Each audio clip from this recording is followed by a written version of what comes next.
Hi, this is Dara, Connolly, your fearless confidence coach who helps you speak up to be heard, kick fear to the curb, and be TEDx confident.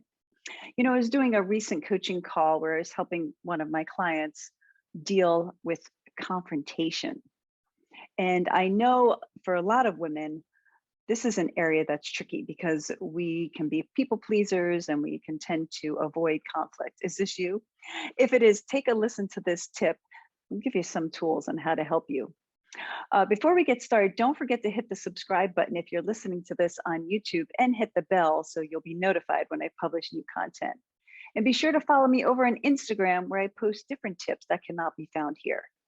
Of course, if you haven't yet grabbed your free confidence tips that are on my website, be sure you do so now by hitting the link below. So go ahead and have a listen to this tip. I don't know, like I said, I avoid confrontation. So a lot of times when someone's like, oh, hey, you want to talk? Or I have some, or hey, I have a question. I'm immediately thinking, okay, I know where this is going. I already know, depending on the person. Yeah. So with that, so anyway, so is that true, depending on the person and their personality, that it won't work or not? Here's the thing, the longer they know you, the more they're going to resist it. If you do this enough, you have to be consistent though. Because let's say they're always criticizing you about your job or the person you're married to, and say that's off limits. You can't go there. And you do that 50 times, 60 times, 100 times. And then one time you go, I'm just so tired of you. Now you snapped and you broke. And when you do that, it gives them the power. And I know it's so hard to do because we're like, damn it, why do you keep doing this? Why do you keep asking me this? Why do you keep saying the same thing?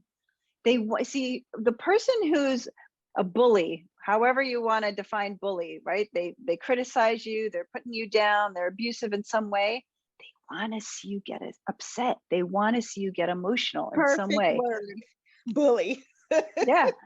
They are bullies. And so what we have to do is stay calm and control. And then we are in the power position.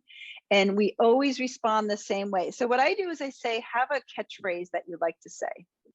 And this is what when I would teach women when we do self-defense, I'd always say, it's not okay to say that to me. That's easy. It's not okay to say that to me. And just memorize that and just go back to that every time.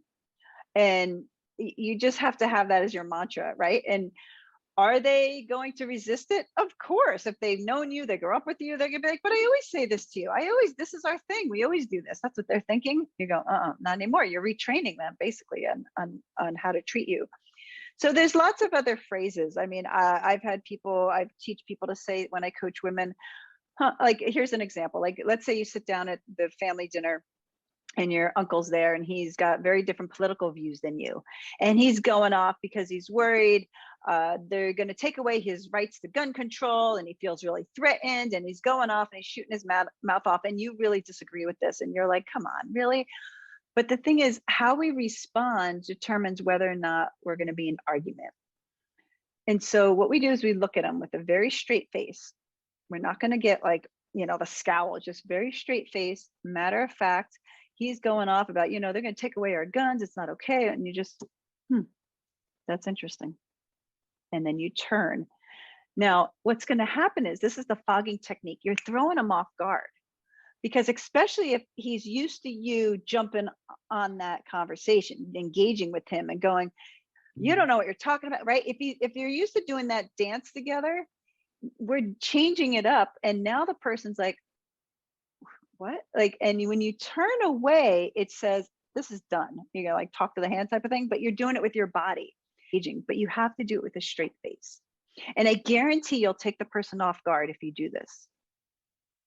And if you do it every time, they're going to learn that they can't bring up this topic with you again. You do it with no emotion. You're not laughing when you say it. You're not looking away. You're not hiding your face. You're not fidgeting. It's just straight eye contact. Speaking clear. You're not going to, raise your voice or get argumentative. We don't have to do any of that. We're just going to be matter of fact. And the best way to throw them off is a very short phrase. Like, you can even laugh at them, scoff it off, like, that's interesting. And then on to the next thing. And what's going to happen is they're going to be like, well, yeah, it is interesting. And then they're going to try to get you back. They're going to keep going. Don't engage. That conversation is over.